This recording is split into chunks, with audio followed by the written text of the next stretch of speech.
Okay, I'm going to welcome our principal partner. The Department of Agriculture and Water has been a major contributor to this this event, and it's mostly a ministerial idea that this thing happens, and their involvement in this is really important. So I'd like to welcome Alistair Davidson, who's the Acting Assistant Secretary of Strategic Policy and Biosecurity with ABARES, which is a division of the Department of Agriculture and Water. Please welcome Alistair Davidson.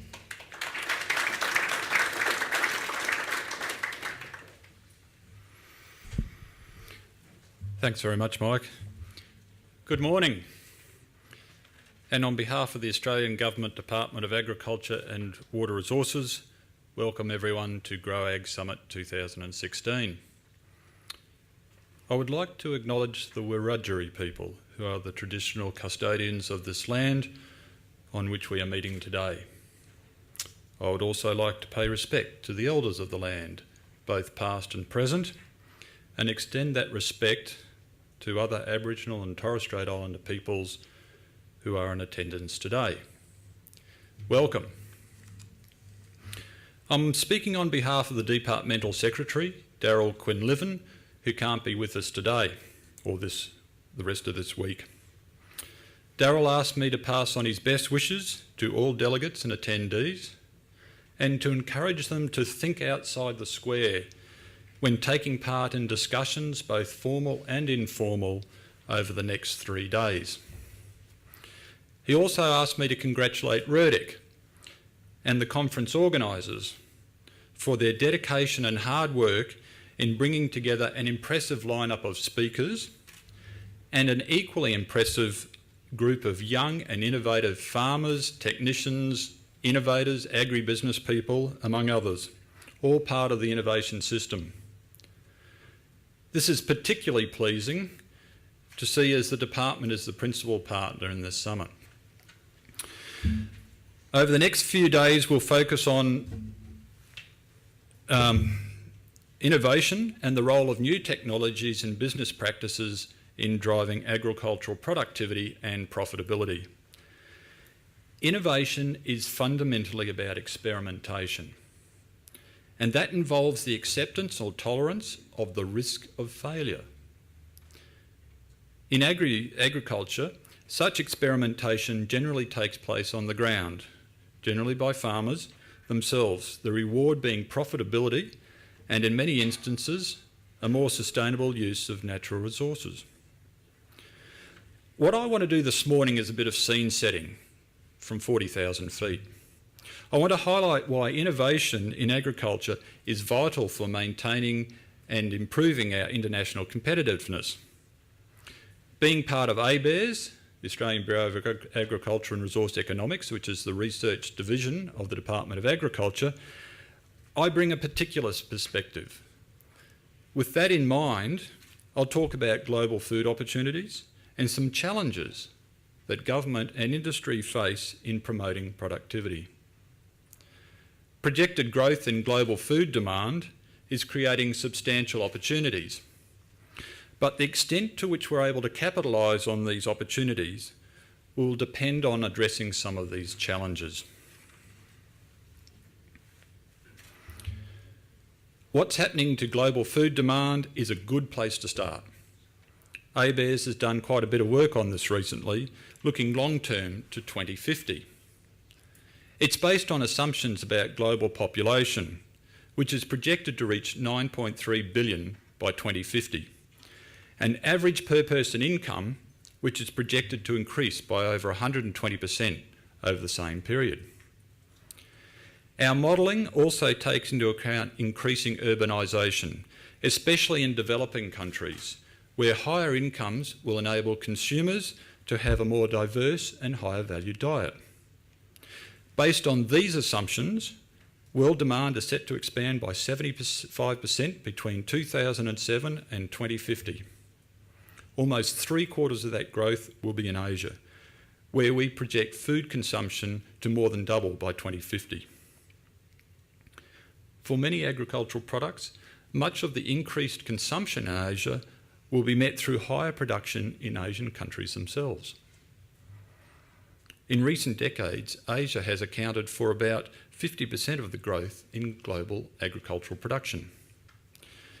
But our modelling indicates that the projected increase in food production won't be sufficient to meet rising demand. And Asian imports of agricultural products will increase significantly.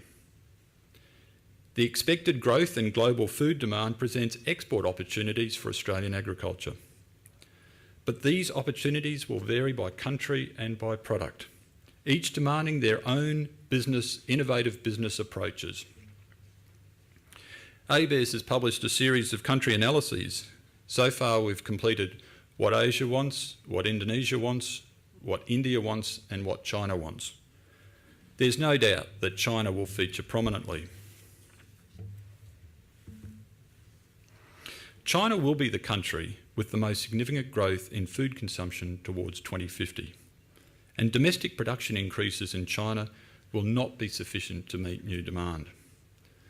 The real value of food consumption in China, that's net of inflation, is projected to more than double. But there are significant differences between the commodities. We've projected reduced per person consumption of traditional staple foods, that's vegetables, starches and cereals, but significant growth in high value products. As you can see from this slide, based on our growth projections of China's food imports, we expect substantial opportunities for beef, fruit, dairy, sheep meat and goat meat. Urban consumers in China are also expected to increase spending on convenience foods, fast food and restaurant food. The share of food purchased in supermarkets will also increase. But if we really are to capitalise on these opportunities, we need to compete intensely with the world's largest exporters.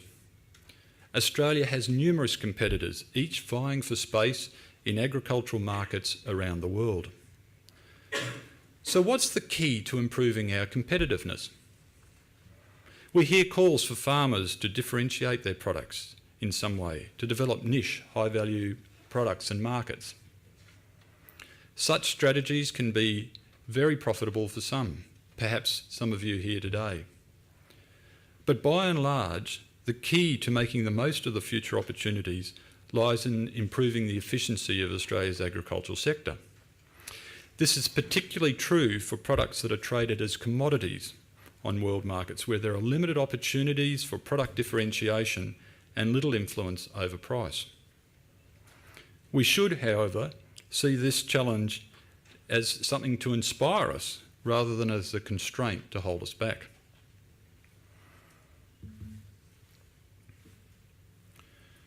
According to ABARES' main measure of efficiency, that's total factor productivity, agricultural productivity growth is slowing. We've done a lot of work on this over the past few years, and many of you will be familiar with the general story that productivity growth has slowed and is now well below its long-run trend. There's also a widening gap between the productivity of the best performing farms and the average farms. There are multiple reasons for the slowdown, not the least of which is climate.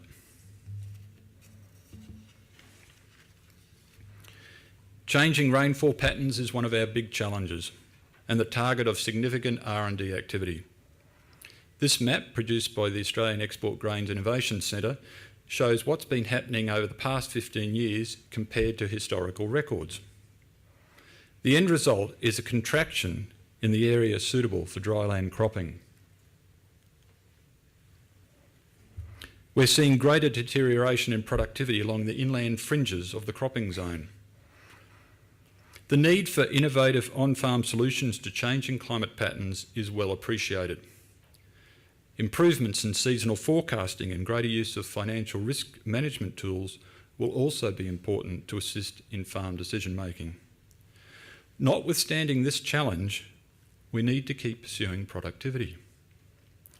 From a policy perspective, there's a question about whether the types of reforms that have underpinned productivity growth in the past could continue to contribute to the same degree. Domestic policy reform over a long period has been important.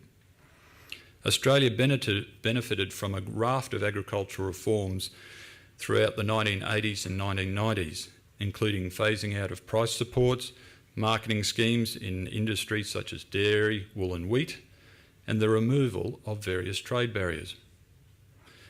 These reforms increased incentives for innovation and played a role in spurring the structural changes that have occurred over the past 30 to 40 years. The trend towards large farms is now at a point where the 10% of the largest farms, those with receipts greater than $1 million, now produce about 50% of the output. Something like half of the increase in productivity since the 1970s at an industry level has come from the reallocation of resources to these large farms. We can expect structural adjustment to continue, but the boost of productivity that followed such reforms has largely run its course. Given these major areas of agriculture have been tackled, it's hard to see that future reforms would yield gains as substantial as those that have been achieved historically. Opportunities to improve productivity and competitiveness will largely need to come from other sources. Clearly, government has a role in promoting agricultural productivity growth and to foster innovation as a means of achieving that. The Australian government is strongly committed to the current rural R&D system. It provides funding of approximately $700 million a year, including to the Rural R&D Corps, Cooperative Research Centres, CSIRO, the universities and other recipients via specific government programs. Ensuring the efficiency and effectiveness of the rural R&D system will also be critical. Realising higher on-farm productivity growth will depend on farmers having access to a wide spectrum of new technologies and management practices so they can deal with as yet unknown challenges.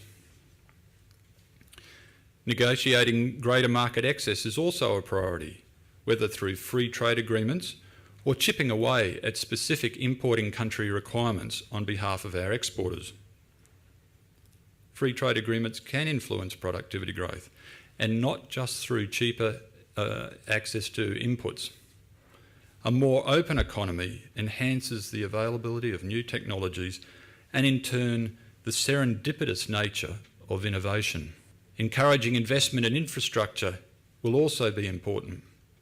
There's pressure on infrastructure that supports our agricultural supply chains, and it's going to increase as our production and exports expand. This raises questions around the way in which public funding for infrastructure is prioritised and how we can attract more private sector investment. Communications infrastructure in particular has become increasingly important, acknowledging that data access is vital both within the paddock and beyond the property itself. Machine-to-machine connectivity and the Internet of Things have the potential to revolutionise the way farmers manage their businesses. Data can be collected from automatic and smart vehicles, drones, robots, GPS animal tracking, animal and plant biosensors, and water and moisture level sensors, then stored and analysed in ways to enable better decision making, including in real time. Considering how the burden of regulation falls on the agriculture sector is also important. Regulation is a key for government to achieve many of its policy objectives, but we need to design regulation in a way that achieves increasingly high environmental and other standards expected by community, but we do it in ways that don't unnecessarily impede productivity. The current government focus on reducing unnecessary regulatory burdens is a good opportunity to reflect on how we regulate. If we're to start making progress in agriculture, we'll need to get buy-in from the states and possibly local government as well. But it's important to acknowledge that there are some challenges here. In particular, where new technologies become available, existing regulatory structures may not always facilitate or even allow the adoption in a cost-effective manner. They may fall outside regulatory frameworks, or they may have features that existing regulations aren't suitable for. The challenge for government is to maintain safety and other standards that the community expects, while not unduly restricting the adoption of evolving technologies, and to do this with limited resources. And the challenge for developers, and I know there are some here today, of new technologies is to work with government and to develop existing and effective new regulation, or modify existing or develop effective new regulations to ensure that existing regulations are applied appropriately. What ultimately drives productivity growth is all of you. Innovative farmers supported by innovative and imaginative agribusiness people, engineers and all sorts of other innovators, challenging the accepted wisdom and adopting, if not inventing, new technologies and business practices. And this is something well within your sphere of influence. When I speak about productivity growth, I'm speaking about producing more output, that is food and fibre products, with the same or fewer inputs. Some key inputs used by farmers are in limited supply, high quality land and water, for example. So tools to improve productivity have to come mainly from other sources, or to be targeted at better use of these scarce resources. These could be superior crop varieties, improved chemicals and fertilisers, and better machinery and equipment. Vertical farming and protected agriculture, more generally, are also attracting highly innovative developments. Our sector has a proud tradition of innovation. In this figure here, we've summarised the introduction of some of the innovations that have driven agricultural productivity growth in Australia. You can see that farmers have benefited from a stream of new technologies, and starting with simple mechanisation through to precision farming and sophisticated robotics in the paddock and glasshouse. Quite often, it's been a combination of technologies working together that has been most significant. The green revolution of the 1950s and 60s, for example, combined advances in plant breeding and fertiliser manufacture. And the data revolution that we're seeing right now is underpinned by the availability of low-cost GPS technology, a whole raft of sensors, mobile phone networks, and increasingly the national broadband and narrowband networks. In the future, we expect this and more. There will not necessarily be a single breakthrough technology, but a suite of technologies working together to drive the next transformation. I'm not going to try and second guess what agriculture might look like in the future. I know that John will shortly give us a taste of the transformative technologies that are on our doorstep. But in wrapping up, I want to emphasise the critical role that new technology, coupled with a culture of innovation, will play in the sector. Farmers wanting to take advantage of global market opportunities will need to continue innovating. Governments play a role in shaping the farm business environment, but the successful adoption of new technologies and innovations by operators such as yourselves will be critical determinants of future farm performance.